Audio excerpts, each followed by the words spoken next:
Oke, shalom teman-teman. Selamat hari Senin ya. Saya nggak tahu apakah kalian nontonnya di pagi hari atau siang hari atau sore hari atau malam hari. Tapi yang jelas salam sejahtera, shalom. Nah, I'm sorry karena saya masih beberapa jadwal yang lumayan padat di kampus dan juga di tempat pelayanan. Jadi minggu ini saya akan tetap mengajar tetapi by Zoom ya. Saya harap teman-teman bisa konsentrasi dan tetap bisa mendengarkan dengan sungguh-sungguh pelajaran kita hari ini karena di era yang sudah sedemikian maka seharusnya online maupun offline sudah tidak lagi menjadi persoalan atau masalah. Saya percaya teman-teman bisa menyesuaikannya. Oke, kita berdoa dulu ya. Terima kasih Tuhan buat hari ini kami boleh kembali belajar tentang konseling Kristen. Kami berdoa biarlah meskipun kami hanya lewat Zoom, tapi Tuhan yang akan memberkati dan ketika kami menontonnya dari YouTube, kami bisa tetap memperhatikan, bertanggung jawab karena yang kami lakukan ini untuk Tuhan bukan manusia. Terima kasih Tuhan. Di dalam nama Yesus kami berdoa dan bersyukur. Amin. Oke, teman-teman, kita akan lanjutkan materi kita. Saya mau share screen dulu ya. Eh, Kemarin kita sudah sampai di beberapa poin dan sekarang kita akan lanjutkan yaitu di poin ini kebutuhan akan konseling ya. Jadi kenapa sih konseling Kristen itu menjadi hal yang penting, konseling pastoral itu menjadi hal yang penting? Sebenarnya apa yang menyebabkan bahwa konseling ini menjadi sesuatu yang penting, sesuatu yang harus kita kuasai berkaitan dengan pelayanan yang akan kita lakukan. Teman-teman tentu kalau diutus weekend, pelayanan mingguan begitu ya, kita berhadapan dengan jemaat, berhadapan dengan orang-orang yang punya masalah, punya persoalan, dan mereka butuh konseling ini. Nah, sekarang kita akan coba lihat ya, sebenarnya apa yang melatar belakangi atau kenapa seseorang membutuhkan konseling. Yang pertama adalah banyaknya masalah kehidupan. Tahukah saudara bahwa begitu banyak masalah yang bisa dihadapi oleh seseorang, itulah yang membuat seorang pasti membutuhkan konseling. Setiap hari kita mendengar ada saja orang yang menceritakan pergumulan hidupnya. Di kampus, di asrama, mungkin teman-teman juga selalu dicurhatin, selalu diceritain masalah hidupnya, baik itu masalah percintaan, ya, masalah keluarga, masalah permantanan, dan juga masalah-masalah lain. Teman ngomongin si cewek-cewek ngomongin cewek-cewek lain di kamar asrama lain, atau cowok-cowok mulai ngerumpi, mulai gosip, ya. Selalu saja orang itu punya masalah untuk diceritakan. Itu menjadi sebuah habit yang manusia banget sekarang. Sekalipun saya tidak bilang itu manusiawi. Karena yang biasa dilakukan manusia itu bukan berarti manusiawi. Menceritakan masalah itu manusia banget, meskipun tidak manusiawi. Sedangkan kita tahu ya bahwa harusnya kita menceritakan hal baik, menjadi saksi, menceritakan hal-hal yang membangun, mengatakan hal-hal yang memberkati, tetapi kadangkala kita sering bahkan selalu menceritakan masalah demi masalah yang kita hadapi. Nah, karena setiap orang punya masalah, ya, maka konseling itu menjadi penting. Berbagai masalah kehidupan sedang mengancam keluarga Kristen masa kini. Masalah kehidupan terjadi bukan hanya sekarang, pada masa Alkitab ditulis juga ada orang menghadapi masalah. Let's say Ayub, ya, dia menghadapi masalah yang sedemikian luar biasa. Harta benda habis, keluarganya habis, dia sendiri sakit. Sudah begitu dia ditolak oleh istrinya, bahkan diminta untuk mengutuki Tuhan, lalu mati. Itu adalah penghinaan yang luar biasa untuk seorang pria, seorang laki-laki waktu itu. Dalam bahasa sekarang dapat dikatakan istrinya ngomong begini, kamu itu sudah nggak ada gunanya lagi hidup, mati saja. Ya. Daud pun mengalami masalah. Dia punya pergumulan keluarga. Ya, pernah ada satu studi yang mengatakan bahwa Daud ini seorang raja yang hebat, tetapi kehilangan keluarganya. Dia bisa mengalahkan berbagai musuh, tetapi keluarganya itu selalu in the trouble. Ya, terutama untuk anak-anaknya. Kita melihat Absalom itu memberontak kepada Daud. Ya. Daud juga punya masalah, pergumulan batin. Dia ditolak sama ayahnya, orang tuanya, maka dalam Mazmurnya dia berkata, sekalipun ayahku dan ibuku meninggalkan aku, tapi Tuhan menyambut aku. Dari mana saya bisa katakan bahwa Daud itu ditolak orang tuanya? Kita bisa melihat bahwa ketika Samuel datang mencari anak-anak Isai, Daud itu tidak masuk hitungan awalnya. Ketika semua ditolak, baru Samuel tanya, cuman ini. Isai baru sadar, oh iya masih ada satu. Eli yang menghadapi masalah, dia menghadapi kelaparan, bahkan dia menghadapi tekanan dan intimidasi luar biasa dari seorang bernama Isabel. Ya, Isabel ini memang bikin Isabel. Isabel, gara-gara Isabel. Nah, tetapi Alkitab juga mengatakan bahwa pada hari-hari terakhir itu akan datang masa yang sukar. Kalau teman-teman sudah belajar bahasa Yunani, coba teman-teman selidiki itu kata sukar di situ. Itu adalah sesuatu yang luar biasa. Masa di mana orang coba dijatuhkan. Ya, masa sukar itu keadaan yang downgrade, keadaan yang menjatuhkan. Itu menarik sekali kalau kita lihat. Tetapi jelas dikatakan akan datang masa yang sukar. Dengan banyaknya kesukaran hidup berarti masalah manusia juga semakin bertambah. Kita tahu ini. Semakin banyak masalah, semakin banyak kesukaran, maka masalah semakin banyak. Nah, gara-gara begitu banyak masalah inilah konseling Kristen itu menjadi sesuatu yang penting, teman-teman. Ketika kita menjadi seorang konselor, kita sedang berhadapan dengan berbagai macam masalah yang dihadapi oleh orang-orang di sekitar kita. So, semakin banyak kita mendengar cerita, berpengalaman dalam hal kehidupan, semakin banyak hal yang bisa kita jadikan masukan untuk orang-orang dengan berbagai masalah mereka. Baik itu dalam percintaan, dalam gejolak kaula muda. Anak muda itu punya masalah yang banyak. Kalian semua masih muda semua. We have our own trouble. We have many problem in our life. Masalah keluarga. Belum lagi ada banyak anak muda yang mengalami putus asa karena merasa minder. Belum lagi ada banyak anak muda yang merasa tidak berharga karena masa lalu yang pernah dilakukannya. Kita berhadapan dengan banyak masalah. Yang kedua sebenarnya adalah dampak dari masalah itu. Kenapa konseling penting? Bukan hanya karena ada masalah, tetapi karena masalah yang dihadapi di poin pertama itu berdampak bagi kehidupan jemaat. Masalah yang dihadapi manusia jika terus menumpuk itu menyebabkan gangguan kejiwaan. Saya ada satu artikel yang saya submit di dalam jurnal Sinta 6 ya di OGS. Itu bicara tentang post pandemic. Sekarang ini sebenarnya sudah tidak terlalu relevan kita bicara pandemi COVID. Yang kita sedang bahas dan soroti adalah post pandemic atau setelah pandemi COVID itu seperti apa. Teman-teman perlu sadar bahwa kalau kita bayangkan setelah pandemi ini begitu banyak hal sudah berubah, begitu banyak hal sudah mengalami persoalan dan itu berdampak kuat sekali loh dalam kehidupan jemaat. Itu menyebabkan ada banyak dampak psikologis kejiwaan yang dialami oleh banyak orang. Ya, contoh misalkan orang itu sekarang sudah nggak terlalu suka meet up, ketemu secara langsung. Orang lebih suka online. Kenapa? Nggak nyaman malahan ketemu orang. Ini bukan berarti saya nggak nyaman ketemu saudara loh. Ini jangan salah kaprah. Saya tidak bisa ke STPN karena ada banyak kesibukan yang harus saya lakukan. Atau ada perilaku-perilaku tertentu di mana kalau orang batuk aja sekarang udah dijauhin. Nah, itu hal-hal kecil loh. Itu hal kecil, tetapi coba bayangkan kalau teman-teman jadi orang yang batuk itu, lalu gara-gara 1-2 kali batuk, teman-teman dijauhin, diminta untuk menjauh, itu ada efek psikologisnya, meskipun cuma disuruh menjauh.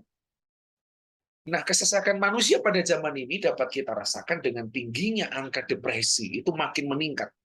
Apalagi di Indonesia. Teman-teman, sadar nggak kenapa di Indonesia itu lawak atau humor itu laku banget? Orang kalau lucu gampang terkenal, gampang viral. Kenapa?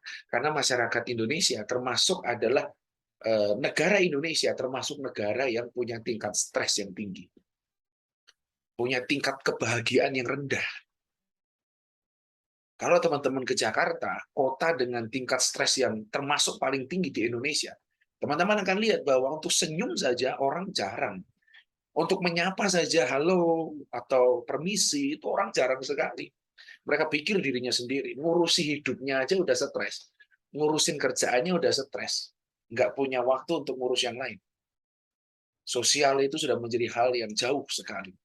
Kecemasan, gangguan jiwa lain itu menjadi dampak dari banyaknya masalah yang dihadapi. Nah, menurut data WHO, setiap tahun 1 juta orang bunuh diri dan separuh diantaranya itu karena gangguan jiwa atau mental health problem. Kesehatan, masalah kesehatan mental. Nggak usah jauh-jauh. Teman-teman kalau tugas numpuk dan susah-susah, dan itu harus dikerjakan di waktu yang sama, harus diselesaikan deadline di waktu yang sama. Belum lagi ditambah keluargamu punya masalah, belum lagi ditambah kalau lagi berantem sama pacarmu, belum lagi ditambah kepala asramanya yang mungkin lagi galak, belum lagi ditambah masalah-masalah lain. You pasti mengalami namanya mental health problem ini, mental health issue. Masalah masalah mental ini kita bisa alami. Dan itu mendorong kita untuk lakukan sesuatu yang sebenarnya destruktif atau nggak bagus. Kita jadi males, kita jadi nggak mengerjakan tugasnya, kita jadi sensitif banget. Nah, itu masalah kejiwaan. Nggak usah jauh-jauh masalah kejiwaan itu bicara orang gila yang di pinggir-pinggir jalan. Bukan hanya ODGJ, ya, orang dengan gangguan jiwa. Saudara dan saya menjadi orang dengan gangguan jiwa ketika kita depresi, cemas, takut, khawatir tentang masa depan. Kita menjadi terlalu sensitif karena masalah kehidupan. Kita pun jadi orang yang ODGJ, orang dengan gangguan jiwa. Dan itu bahaya sekali. Kita bisa berantem di asrama hanya gara-gara apa? Gara-gara ada gangguan jiwa yang kita hadapi. Nah, makin hari, makin tahun, orang itu semakin stres. Nah, itulah menjadi masalah. Kenapa konseling Kristen itu menjadi sangat penting? Ada sebuah kisah, teman-teman. Ada seorang dokter bernama Jack Kevorkian. Ini dokter asal Rusia. Ya, dia adalah dokter spesialis bunuh diri. Jadi orang kalau bunuh diri datang kepada dokter Jack dan minta formulasi supaya bisa mati bunuh diri. Ya, ini kisah nyata. Dan ketika ada wartawan yang bertanya kepada dokter Jack, dokter, kenapa orang bunuh diri? Kenapa orang datang kepada Anda dan minta untuk mati? Dr. Jack Kevorkian berkata bahwa 67% mereka yang bunuh diri adalah karena tidak mendapat kasih sayang, terutama dari keluarga. Nah, coba kita runtut ya, teman-teman ya. Orang kalau tidak mendapat kasih sayang pasti mengalami mental health issue, pasti mengalami masalah gangguan jiwa. Orang kalau tidak mendapat kasih sayang, merasa cemas, merasa nggak tenang, merasa hidupnya nggak berharga, merasa hidupnya sia-sia. Dan itu mendorong orang untuk melakukan sesuatu yang stupid atau bodoh, yaitu apa? Suicide, bunuh diri. Rasa kesepian itu juga masalah jiwa. Mungkin di asrama kita merasa sepi, nggak punya teman, nggak punya sahabat. That's the problem. That's the mental problem. Itu adalah masalah kejiwaan. Kenapa? Karena di Jepang pernah ada satu sindrom yang namanya sindrom hikikomori. Hikikomori adalah sindrom keterasingan. Kenapa bisa seperti itu? Orang Jepang itu kan workaholic, gila kerja. Dan akhirnya teman-teman karena mereka workaholic, mereka bangun hanya untuk kerja dan tidur hanya untuk mempersiapkan diri untuk kerja lagi. Isinya bangun, tidur, kerja, bangun, tidur. Bangun, kerja, tidur, bangun, kerja, tidur, bangun, kerja, tidur. Sehingga mereka tidak punya sosial, mereka nggak punya community, mereka nggak punya teman-teman gereja, mereka nggak punya teman-teman persekutuan. Akhirnya terjadi sindrom hikikomori. Dan teman-teman tahu, pada waktu Jepang dilanda sindrom hikikomori ini, buku paling laris itu adalah buku berjudul 100 cara bunuh diri tanpa rasa sakit.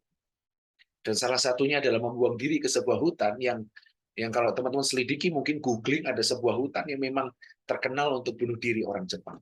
That's the problem. Ini masalah. Dan ketika kita ada di ladang pelayanan kelak, atau dalam tugas mingguan kita di tempat pelayanan, kita berhadapan dengan orang-orang yang mendapat masalah, dan berhadapan dengan orang-orang yang facing the problem every day in their life, mengalami masalah setiap hari. They need us. Mereka butuh kita, seorang konselor yang mau memberi diri, membuka telinganya, memberi waktunya untuk bisa konseling dengan mereka. Oke? Di Amerika survei diadakan bahwa perempuan tanpa kasih sayang atau kekurangan kasih sayang, dapat sedikit kasih sayang, maka perempuan itu akan punya masalah fisik. Risiko kanker rahim dan risiko kanker payudara lebih besar 2,4 kali. Ini survei yang betul-betul dilakukan di Amerika. Jadi orang yang kurang kasih sayang itu punya risiko masalah fisik yang besar. Mereka punya risiko kanker rahim dan payudara lebih besar 2,4 kali. Sedangkan perempuan yang tidak menerima kasih sayang sama sekali, risikonya menjadi 5 kali lipat lebih besar daripada seorang perempuan yang mendapat kasih sayang dari keluarganya, dari orang-orang terdekatnya. Kalian yang perempuan, hati-hati. Kalau kalian punya mental health issue, kalian merasa terasing, kalian merasa nggak punya siapa-siapa, kalian merasa nggak dikasih, you need some counselor. Kalian perlu konselor. Kalian perlu bercerita kepada seseorang yang kalian bisa percaya. Tetapi di kelas ini I want to tell you something that people need you. Orang-orang butuh saudara. Karena mereka ngalamin ini. Ada banyak anak remaja yang tidak punya kasih sayang, tidak mendapatkan kasih sayang dari keluarga mereka. Ada begitu banyak anak-anak remaja, anak-anak pemuda yang bergumul karena orang tuanya terus berantem dan nggak pernah akur. Tadi wanita, sekarang pria ya. Tingkat kematian pria yang merokok tapi menikah sama dengan tidak merokok tapi tidak menikah. Tentu my statement itu bukan melegalkan saudara untuk merokok. No. Tetapi bukan itu intinya. Intinya adalah meskipun engkau nggak merokok dalam rangka menjaga kesehatan, but you don't have love, saudara tidak mendapatkan kasih sayang, saudara punya masalah yang sama seperti orang yang merokok. Hanya masalahnya berbeda. Satu physically, tetapi satu mentality. Tapi mentality itu akan berkaitan atau akan berdampak kepada physically. Ini miris.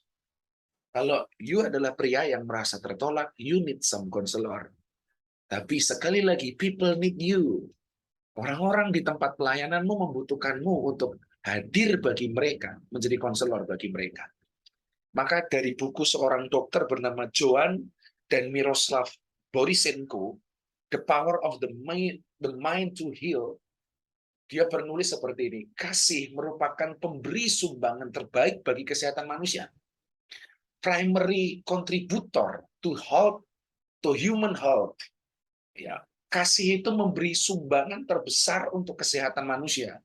Better, ya, lebih baik ketimbang kebiasaan sehat apapun, termasuk diet dan juga olahraga. Diet itu good, olahraga, sport, that's good, itu bagus. Tetapi you need love, people need love. Dan ketika di tempat pelayanan you find someone that don't get love, tidak mendapat kasih dari keluarganya, you are the love. You must be the love. Saudaralah orang yang harus hadir, memberikan konseling pastoral kepadanya, mempertemukan dia dengan kasih Kristus yang luar biasa, sehingga mereka bergantung pada Kristus, bukan bergantung kepada. That's your duty. Ini tugas kita. Our duty. Ini tugas kita. Ya, Yale University merilis sebuah hasil riset. 119 pria dan 40 wanita. Dikatakan begini, mereka yang mendapatkan kasih sayang lebih sedikit penyumbatan di arteri jantungnya daripada mereka yang tidak. Jadi orang kalau tidak dapat kasih sayang, teman-teman, itu gampang jantungan. Terjadi penyumbatan di jantungnya. Nah, ini kan miris sekali. Tapi inilah realitanya. Orang punya masalah. Orang punya dampak dari masalah itu. Let's say masalah keluarga yang membuat mereka merasa tertolak, dampaknya adalah membuat mereka merasa terasing. Mereka perlu konseling. Jadi inilah kenapa konseling pastoral sekalipun mungkin bukan sesulit bahasa, tidak sesulit mata kuliah hermeneutik, tetapi ini adalah fondasi dari pelayananmu kelak. You must know, saudara perlu tahu that people need you. Ya, orang-orang perlu saudara. Yang ketiga, selain karena masalah kehidupan, dampak dari masalah, tetapi kenapa orang perlu konseling adalah peran gereja itu dibutuhkan. Untuk itulah gereja hadir. Gereja tanpa konseling, Kalau pendetanya, hamba Tuhannya, pengerjanya tidak mau konseling, maka itu adalah gereja mati. Ya, coba lihat. Peran gereja itu dibutuhkan satu, teladan Tuhan Yesus. Salah satu metode yang dipakai oleh Yesus adalah metode pendekatan pribadi, personal, pendekatan personal. Dengan wanita Samaria, Yesus melakukannya, percakapan personal. Nikodemus pun Yesus melakukannya, percakapan dan tanya jawab personal. Zakeus pun Yesus berkata, aku harus mampir ke rumahmu, aku harus tinggal di rumahmu. Itu adalah pendekatan personal.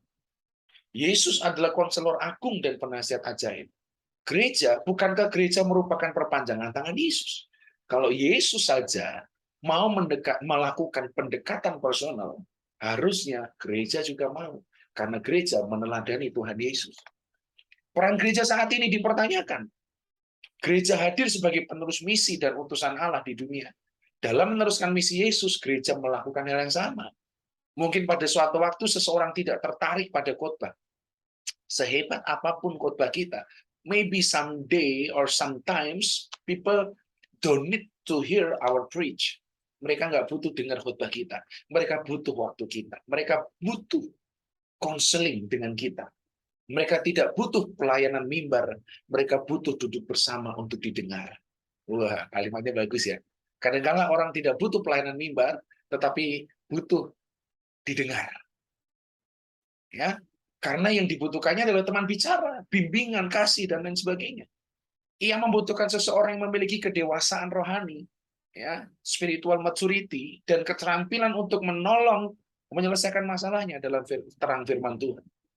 Ini panggilan gereja. That's your calling, guys. That's your calling. People need Jesus. Mereka perlu diberitahu about the truth, tentang firman, kebenaran. Mereka perlu dikasih tahu bahwa sabar itu tidak ada batasnya. Kemarin kita sempat singgung ya, bahwa kalau dunia berkata kesabaran ada batasnya, bukan begitu dengan firman Tuhan, right? Bukan begitu dengan Yesus, kan? People need to know, masyarakat perlu tahu, jemaat perlu tahu bahwa kesabaran itu tidak ada batasnya di dalam Yesus. Nah, mereka perlu diajarkan itu. Siapa lagi yang mengajarkan kalau bukan kita? Ya. Lalu yang keempat, teman-teman, kenapa kok konseling itu menjadi sedemikian penting adalah karena panggilan untuk menjadi konselor itu seharusnya ada di dalam diri kita masing-masing. Ya. Panggilan untuk menjadi konselor itu ada di dalam diri kita masing-masing. Firman Tuhan berkata, marilah kita saling menasehati. Ini jelas bicara tentang konseling. Semakin giat melakukannya, menjelang hari Tuhan yang mendekat. That's talk about counseling. Lalu dalam Galatia, bertolong-tolonglah menanggung bebanmu. Demikian kamu memenuhi hukum Kristus. Ya, hukum Kristus. Bukan hukum Taurat yang sudah dipenuhi di dalam Yesus. Tetapi kalau kita mau melakukan the law of Christ, hukum Kristus, apa? Bertolong-tolonglah menanggung bebanmu. That's all. Engkau memenuhi hukum Kristus. Kalau engkau hidup untuk dirimu sendiri, saudara merasa selalu menjadi playing victim, ya. Ini masalah nih. Banyak orang menjadi playing victim, selalu menjadi korban. Pernah nggak sih kalian ketemu sama orang yang kalau kalian lagi cerita sesuatu, dia akan balas menceritakan, dan ceritanya itu selalu berujung pada bahwa masalah kita itu nggak ada apa-apanya dibanding masalahnya. Ya, kita ngomongin, aduh, saya ini lagi bingung nih, tugas nggak selesai. Lalu dia cerita, wah aku juga tuh tugasku banyak, tugasku susah, belum lagi masalah gini, belum lagi ini. Jadi kita kayak malah tambah dapat masalah gitu. Bukan dapat pertolongan, bukan dapat ketenangan, kita dapat masalah. Gara-gara dia selalu merasa masalahnya lebih besar daripada masalah kita. Bukan begitu konselor yang baik. Bertolong-tolonglah menanggung beban.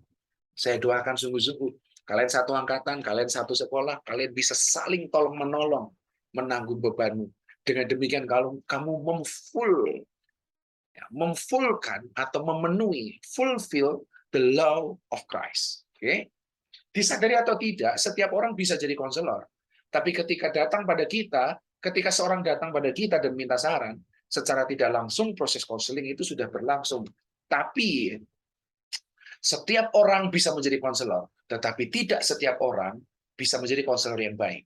Ada beberapa orang yang punya karunia khusus dalam bidang ini, dan mereka akan lebih efektif bila mau belajar secara khusus. Indikator paling umum adalah orang ini atau seorang yang punya karunia konseling adalah orang yang bisa menahan mulutnya untuk tidak berbicara sebelum waktunya. Orang ini kuat banget mendengar, gitu. Mendengar, kuat banget untuk mendengar cerita, kuat banget untuk mau duduk bersama dalam waktu yang lama. Dan kalau saudara merasa saudara kalau diceritain itu suka, senang, saudara senang mendengar masalah orang, saudara senang mendengar persoalan orang, maybe saudara adalah orang dengan karunia khusus menjadi seorang konselor. Salam saya, saudara dalami dan saudara pelajari itu. Dengar ya, semua orang bisa khotbah. Bukan perkara bagus atau tidak ya. But everyone can preach. Everyone can do some sermon. Bisa berkhotbah. Tetapi tidak semua bisa jadi seorang konselor yang baik. Dan itu mahal sekali harganya. Oke? Yang kelima, yang terakhir, apa sebenarnya kriteria menjadi konselor? Dia harus punya posisi yang jelas di dalam Kristus. Dia harus Christ center. Ya, dia harus sungguh-sungguh percaya kepada Yesus dan Roh Kudus ada dalam hidupnya. Dia harus benar-benar Christ center supaya apa? Supaya Christ-lah yang ditawarkan dan Kristuslah yang diberikan dalam proses konseling itu. Seorang konselor tidak boleh terikat dosa dan perbuatan sia-sia. Dia harus bisa menjaga hidup dan perkataannya benar di hadapan Tuhan. Dia sudah mengalami pengampunan dan pengudusan sehingga tidak terkena serangan balik atau intimidasi iblis. Memang saudara, seorang kalau menjadi seorang konselor itu selalu ada intimidasi. Sometimes kita mikir, atau sometimes ada tekanan dalam diri kita yang berkata gini, kamu aja belum suci kok, kamu aja belum baik kok, udah sok-sokan jadi konselor. Nah, hati-hati. Kalau kita udah bebas dari itu semua, kita bisa jadi seorang konselor yang baik. Dia harus jadi seorang yang disiplin, belajar firman Tuhan, sehingga nasihat yang diberikan tidak terkontaminasi oleh nilai-nilai dunia. Nah, ini yang bahaya ya. Ini yang membedakan kita dengan konselor biasa. Sekali lagi, our value, nilai-nilai kita adalah the truth, the Bible, bukan dunia. Seorang konselor harus benar-benar mengandalkan Roh Kudus, sehingga tidak asal menebak, tidak asal coba-coba, dan sungguh-sungguh dipimpin Roh Kudus. Dan untuk sampai di titik ini, dengar baik-baik, kita perlu namanya disiplin rohani. Kata disiplin dalam bahasa Inggris itu menurunkan atau turun menjadi disciple. Jadi disciple itu berasal dari disiplin. Seorang murid itu adalah seorang yang disiplin. Kalau saudara disiplin, kok bisa jadi murid? Dan kalau memang saudara disiplin, percayalah, sebagai seorang murid, engkau akan terus dipimpin oleh Roh Kudus. Harus punya hati sensitif kepada mereka yang datang dan berbagi. Ini hati Bapak jelas. Yesus itu tidak tegaan. Yesus itu kalau lihat orang kelaparan, muridnya bilang, suruh pulang aja Yesus. Yesus bilang, enggak, kamu harus kasih makan. Itu hati Yesus. Dan kalau hati seperti ini ada di dalam diri kita, waduh, that's awesome. Ya, itu luar biasa. Ia sensitif kepada mereka, tapi berani berkata tidak untuk sesuatu yang bertentangan dengan firman. Dia memang penuh belas kasih, tapi dia tegas terhadap kebenaran. Ini sikap seorang konselor. Seorang konselor adalah orang yang punya hati penuh belas kasihan kepada konseli yang sedang menghadapi masalah. Saya sarankan kok nggak usah konseling. Kalau saudara memang nggak punya belas kasihan kepada orang itu. Buat apa? Saudara hanya akan mendengarkan masalahnya, tetapi saudara tidak akan memberi hati dan memberi diri untuk dia. That's all, teman-teman. Itu adalah hal-hal kenapa kok konseling itu menjadi hal yang sangat penting dalam kehidupan kita, dalam pelayanan kita. Ya, dan minggu depan kita akan lanjutkan dengan prinsip-prinsip dasar konseling itu seperti apa. Ada prinsip-prinsip yang tidak bisa dihindarkan tentang konseling ini. But for now, untuk sekarang we enough. Kita cukup sampai sini dulu. Kita berdoa ya. Tuhan, terima kasih untuk hari ini kami boleh belajar tentang konseling, dan apa yang sudah kami pelajari biarlah itu menjadi sebuah wawasan, menjadi sebuah pemikiran baru bagi kami, sehingga kami tahu harus bertindak seperti apa dalam hidup ini. Terima kasih Bapak, kami serahkan aktivitas kami berikutnya, di dalam nama Yesus kami berdoa. Amin. Oke, teman-teman, sampai ketemu lagi. I hope I can see you soon. Ya, berjumpa lagi dengan saudara secepatnya. God bless you. Selamat melanjutkan aktivitas ya. Tuhan berkati.